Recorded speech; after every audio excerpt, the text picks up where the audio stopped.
हाल है आप सबके। आई होप सभी लोग बढ़िया होंगे। तो आज हम स्टार्ट करेंगे क्लास 10th का पहला चैप्टर वास्तविक संख्याएं। तो संख्याओं की अगर बात करें तो हम क्लास 9th में ऑलरेडी एक पूरा का पूरा चैप्टर संख्या पद्धति पढ़ चुके हैं। तो हम आज जो इस वीडियो में सिर्फ और सिर्फ रिवीजन करेंगे, मतलब जितनी भी संख्या पद्धति पढ़ी है ना उसको हम 20-25 मिनट में टोटल रिवीजन कर लेंगे। इसके बाद जो अगला वीडियो होगा वो एक्सरसाइज 1.1 का परिचय होगा। फिर हम लोग पूरी तरीके से अपनी जर्नी को स्टार्ट करेंगे क्लास 10th की। तो आज हम लोग रिवीजन करते हैं, है ना। तो संख्या पद्धति का रिवीजन 20 मिनट में हम लोग कर लेंगे, 20 या 25 मिनट में। तो आप लोग अगर आती है संख्या पद्धति तो अच्छी बात है, अगर नहीं आती है तो एक बार देख लो। तो सबसे पहले देखो संख्या पद्धति, संख्याएं जो होती हैं ना, जो संख्याएं होती हैं वो आपने अभी तक 3 प्रकार की देखी होंगी, इवन 2 प्रकार की सॉरी, आपने 2 प्रकार की देखी होंगी। कौन कौन सी? एक तो दशमलव वाली,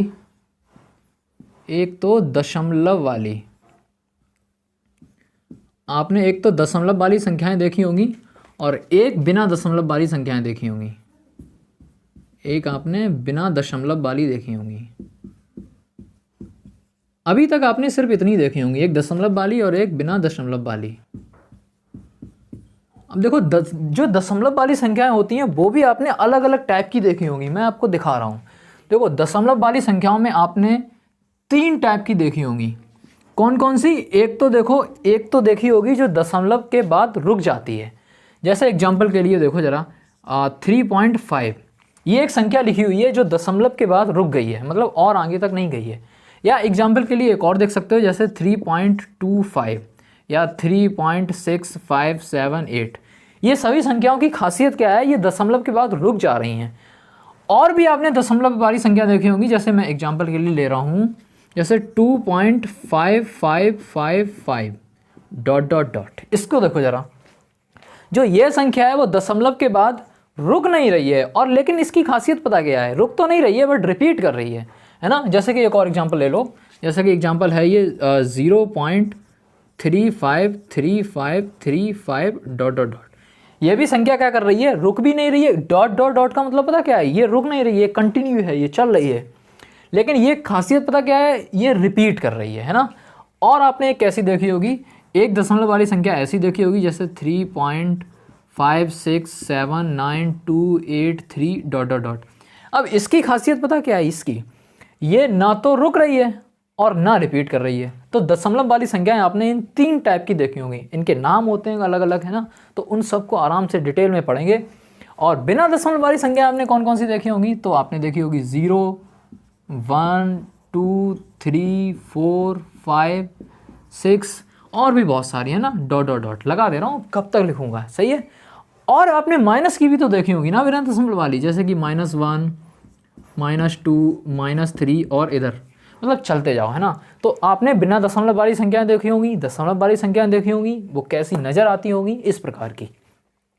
हम सबके अलग अलग नाम हैं, सबको डिटेल में पढ़ेंगे। तो स्टार्टिंग करेंगे हम बिना दशमलव वाली संख्याओं से। तो अभी इसको थोड़ा हम रोकते हैं और उसको पढ़ते हैं। तो अभी इसको हटा दे रहे हैं, आप लिख जरूर लेना, है ना, पॉज करके वीडियो को लिख लेना। तो अब सबसे पहले देखते हैं बिना दशमलव वाली संख्याएं। इधर लिख ले रहा हूँ मैं हेडिंग, बिना दशमलव वाली संख्याएं। बिना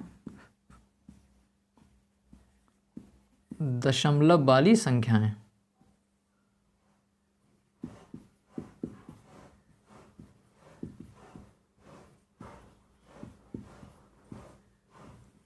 देखो बिना दशमलव वाली संख्याएं, बिना दशमलव वाली संख्याएं अभी अभी हमने लिखी हैं। कौन कौन सी होती थी?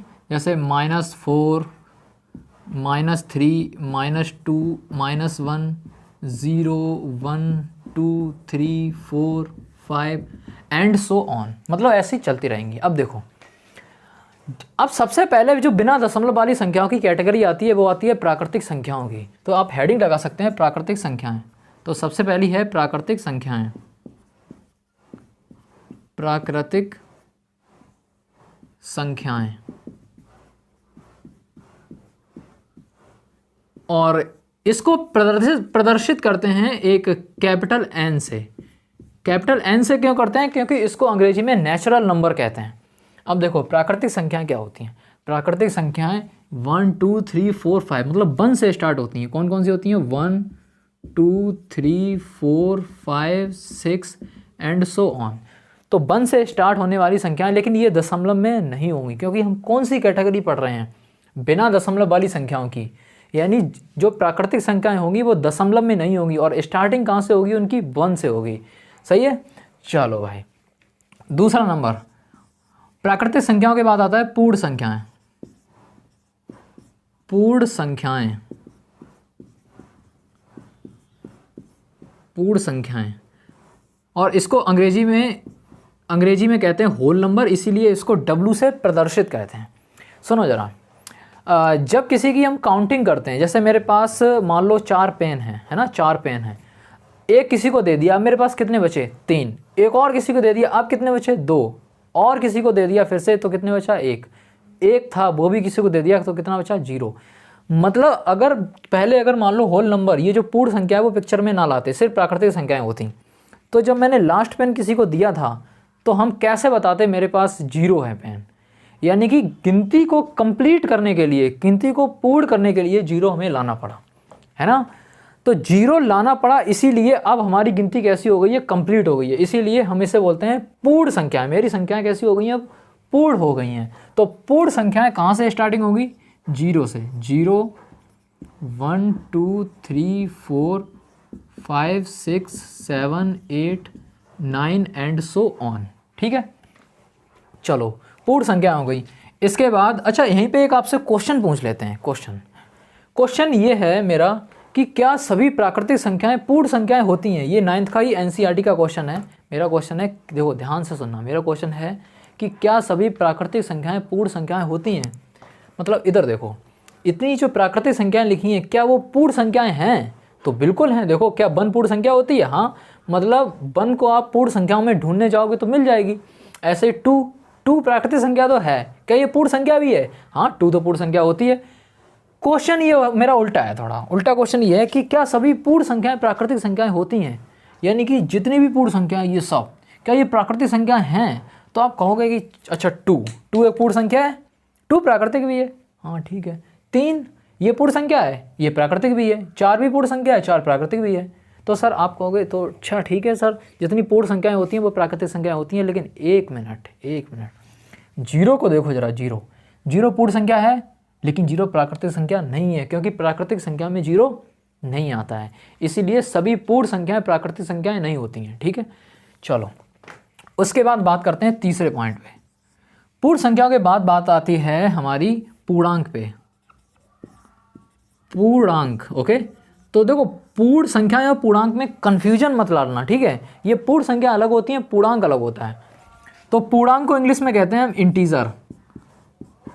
पूर्णांक को इंग्लिश में कहते हैं हम इंटीजर, और इसको हम जेड से प्रदर्शित करते हैं। Z, I don't know Z से क्यों, आई से भी करते हैं, आई से, कैपिटल आई से, बट जेड कोई होगा भाषा, मतलब ग्रीक लेटर है ना, तो इसीलिए जेड से करते हैं। सुनो, पूर्णांक क्या होते हैं? पूर्णांक, ध्यान से सुनना मेरी बात को, बिना दशमलव वाली सभी संख्याएं पूर्णांक कहलाती हैं। सिंपल, जितनी भी ये संख्याएं लिखी हैं ना, ये सब क्या हैं? पूर्णांक हैं। तो पूर्णांक कौन कौन सी हो सकती हैं? नेगेटिव हो सकता है, पॉजिटिव हो सकता है, और 0। चलो, तो पूर्णांक हैं, हम उसको भी 3 तरीके से पढ़ेंगे। सबसे पहला आता है धनात्मक पूर्णांक। पहला है धनात्मक पूर्णांक। पहला है धनात्मक पूर्णांक। उसके बाद देखो, धनात्मक पूर्णांक कौन कौन से होते हैं? अरे 1 2 3 4 5 6, 0 नहीं, 0 को अलग से पढ़ेंगे, ठीक है। 1 2 3 4 5 ये जो होते हैं ना, वो धनात्मक पूर्णांक होते हैं। 1 2 3 4 5 6 ... ये सब कौन से होते हैं? ये होते हैं धनात्मक पूर्णांक। तो अब इसके बाद आता है एक ऋणात्मक पूर्णांक। ऋणात्मक पूर्णांक, ये कौन कौन से होते हैं? अरे नाम से ही पता चल रहा है, ये -1 -2 -3 -4 ये सब होते हैं। -1 -2 -3 -4 ... चलो, उसके बाद एक और होता है, वो होता है शून्य पूर्णांक। शून्य को अलग कैटेगरी में डाला गया है। एक होता है शून्य पूर्णांक। शून्य पूर्णांक, इसकी अलग ही कैटेगरी है। देखो ये जीरो होता है, जीरो शून्य पूर्णांक मतलब जीरो, जीरो एक पूर्णांक होता है, लेकिन इसकी खासियत पता क्या होती है, ये ना तो धनात्मक होता है ना ऋणात्मक होता है, ठीक है, इसीलिए लिख देना जीरो, ये ना तो धनात्मक होता है और ना ही ऋणात्मक होता है, सही है, ना ही ऋणात्मक। तो जीरो के बारे में आपने जान लिया। तो पूर्णांक कितने प्रकार के होते हैं, 3 प्रकार के, धनात्मक, ऋणात्मक और शून्य। तो ये बात हो गई पूर्णांकों की, आप इसको नोट कर लो। उसके बाद हम और चर्चा करेंगे, सम संख्याएं, विषम संख्याएं, परमेय संख्याएं, इवन सब की चर्चा करेंगे। पहले आप इतना नोट कर लो, सम संख्याएं, विषम संख्याएं और भाज्य, अभाज्य, सहभाज्य सब कुछ डिस्कस करते हैं। तो सबसे पहले सम संख्याएं। सम संख्याएं क्या होती हैं, सम संख्या में शॉर्ट में लिख रहा हूं, अरे जिनमें 2 से भाग चला जाए या जो 2 से कट जाए, सम संख्याएं होती हैं, ठीक है। जैसे कि 2, 4, 6, 8, 10, ये सभी कैसी हैं, सम संख्याएं, सिंपल 2 से कटने वाली। उसके बाद विषम संख्याएं, विषम संख्याएं वो क्या होती हैं, अरे जो 2 से ना कटें, सिंपल, जैसे कि 1, 3, 5, 7, 9 ... जिनमें 2 से भाग ना जाए वो विषम संख्या है। उसके बाद तीसरा नंबर, तो इसके बाद बात करते हैं हम अभाज्य संख्याओं की। अभाज्य संख्याएं, अभाज्य संख्याएं क्या होती हैं, वे संख्याएं जिनमें खुद के अलावा किसी और से भाग ना जाए, मतलब जो सिर्फ और सिर्फ खुद से ही कटें। जैसे एग्जाम्पल देखो, जैसे कि 2 सिर्फ खुद से कटती है ना, बिल्कुल। इसके बाद देखो 2 के बाद 3 के बाद 4 नहीं 5 के बाद 7 के बाद 9 नहीं, क्योंकि 9 में 3 से भाग चला जाता है, 9। उसके बाद 11 के बाद 13 के बाद 15 नहीं, 15 भी नहीं, 15, 16, उसके बाद 17, ठीक है, 17 के बाद 19, ऐसे ही आगे भी चलते जाएंगे। तो अभाज्य संख्याएं, आई होप आपको समझ में आ गया होगा। उसके बाद भाज्य संख्याएं,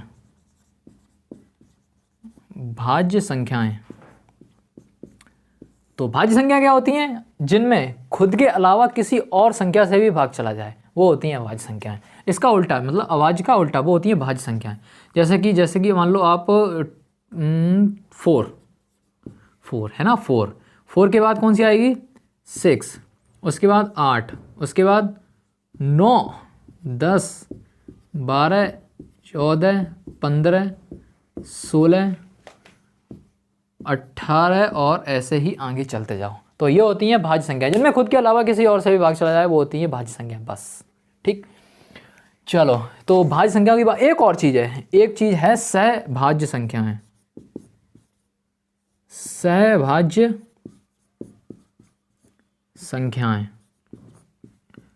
सहभाज्य संख्याएं, तो वो देखो ये कौन सी होती हैं, ये हमेशा पेयर में मिलेंगी, जोड़े में मिलेंगी। देखो ऐसी पेयर, मतलब ऐसा पेयर, संख्याओं का ऐसा पेयर जिनका HCF बना है, या ऐसे बोलूँ जिनमें कॉमन कुछ ना है। अगर कुछ ना आता है कॉमन तो 1 आता है, इसीलिए ऐसा बोल सकता हूँ, संख्याओं का वो जोड़ा, या हमेशा मतलब पेयर में ही मिलेंगी जहाँ तक है, अकेली कोई नहीं होगी, ठीक है। बे संख्याएं, ऐसा लिख लेना, इसकी डेफिनेशन लिख लेना, बे संख्याएं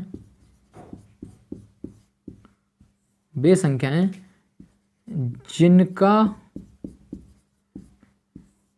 HCF बन आता है, जिनका HCF बन आता हो, या दूसरे शब्दों में कहूँ उनके बीच कुछ ना कॉमन आता हो। जब कुछ कॉमन नहीं आता है तो क्या आता है, 1, ठीक है। तो ये हो गई हमारी सहभाज्य संख्याएं। तो आप इसको नोट कर लो। इसके बाद हम लोग परमेय अपरमेय यानी दशमलव वाले जो संख्याएं होती हैं उनमें पहुंचेंगे, उनकी बात करेंगे। तो इसको आप नोट कर लो, है ना।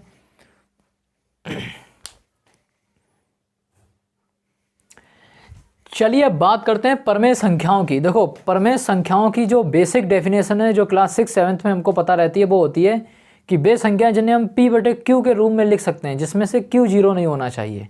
जैसे कि आपको ये परिभाषा बताई जाती है कि वे संख्याएं जिन्हें हम P/Q के रूप में लिख सकते हैं, जिनमें Q 0 नहीं होना चाहिए, वो परमेय संख्या होती है। हालांकि ये डेफिनेशन बहुत बढ़िया है, अच्छी है, लेकिन इसके अलावा भी एक डेफिनेशन और पढ़ते हैं। ये तो डेफिनेशन हमेशा ट्रू है ही, ये तो बिल्कुल सत्य है। इसके बाद एक और डेफिनेशन पढ़ते हैं हम, एक और वो परिभाषा क्या है कि वे संख्याएं जो दशमलव के बाद या तो रुक जाती हैं या तो रुक जाती हैं या तो रिपीट करने लगती हैं, वो संख्याएं होती हैं परमेय संख्याएं। तो आप इसकी जो नई डेफिनेशन है वो लिख लो, वे संख्याएं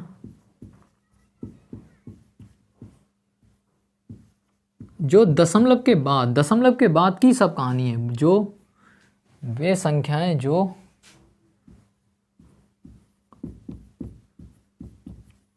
दशमलव के बाद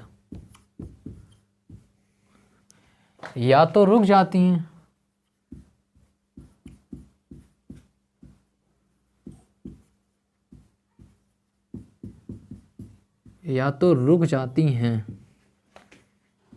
या रिपीट करने लगती हैं।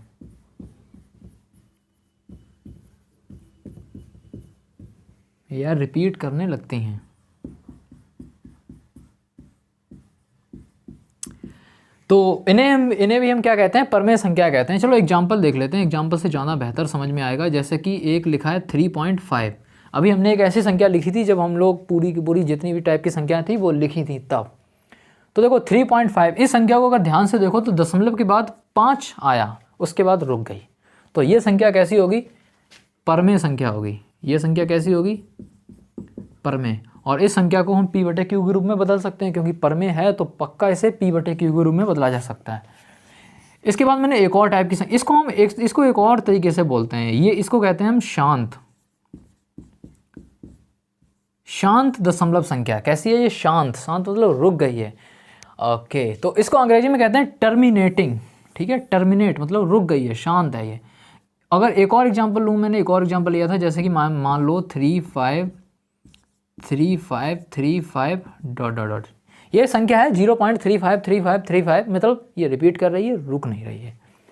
तो ये भी परमेय संख्या है, ये भी परमेय है ना, ये भी कैसी है, परमेय है। अगर परमेय है तो इसको भी p/q के रूप में बदल सकते हैं, और क्लास 9th में ऐसी संख्याओं को p/q के रूप में बदलना सीखा भी था। अब देखो जरा, ये जो संख्या है ना, इसको कहते क्या है, इसको कहते हैं अशांत। कैसी है ये, अशांत है, ये रुक नहीं रही है ना, अशांत है, और साथ में रिपीट कर रही है, इसीलिए इसको कहते हैं आवर्ती। अशांत है और कैसी है, साथ में आवर्ती है।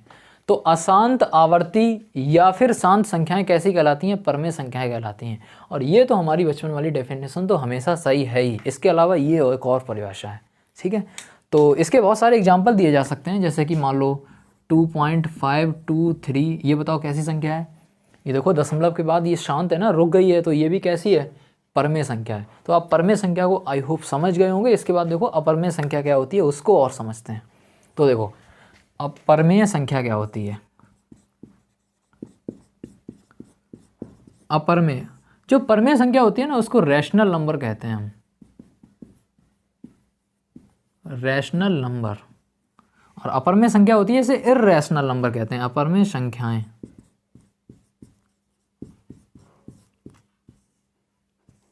तो अपरमेय संख्या क्या होती हैं, देखो ऐसी संख्याएं जिन्हें p/q के रूप में नहीं बदला जा सकता है, अपरमेय संख्याएं होती हैं। तो वो तो हमारी डेफिनेशन है ही पुरानी। साथ में कौन कौन सी है, एक और नई डेफिनेशन, कौन सी, दशमलव के बाद ना तो रुके ना रिपीट करे। अभी हमने एक लास्ट में लिखी थी, एक दशमलव वाली संख्या लास्ट में, आप देखना जरा अगर आपने नोट किए तो, लास्ट में लिखी थी, वो कैसी थी, जैसे एग्जाम्पल मैं दे ही दे रहा हूँ, आप लिख लेना पहले, मैं हिंदी बोल रहा हूँ। वे संख्याएं जो दशमलव के बाद ना तो रुकें और ना रिपीट करें, अपरमेय संख्याएं कहलाती हैं। सुनो इसका एग्जाम्पल देखो, एग्जाम्पल क्या है, 3.5679283865 ... अब आप कहोगे सर इसमें तो 8 2 बार आ गया, ये नहीं, एक पैटर्न में रिपीट नहीं करनी चाहिए ना, एक पैटर्न में। ऐसे तो रिपीट कर सकती हैं, होती तो 9 ही संख्याएं हैं ना, 9 ही तो संख्याएं होती हैं ना, रिपीट तो करेंगी, बट एक पैटर्न में रिपीट नहीं कर रही है, एक कुछ खास पैटर्न नहीं बना। यहाँ पे देखो 353535 का एक खास पैटर्न बन रहा था, लेकिन यहाँ पे ऐसा कुछ नहीं बन रहा है। तो देखो, और ना तो ये रुक रही है, रुक भी तो नहीं रही ना, चलती जा रही है कंटिन्यू।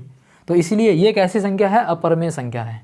इसके अलावा अगर आपको कभी भी अंडर रूट के अंदर ऐसी संख्या मिले जो किसी का वर्ग ना हो, जैसे एग्जाम्पल √2, √3, √5, √7, ये सब संख्याएं कैसी हैं, अपरमेय संख्या हैं। क्योंकि इन्हें जब आप खोलोगे ना, ओपन करोगे, तो ये वर्गमूल वाला आपने ओपन करना शायद क्लास 8 में सीखा होगा ना।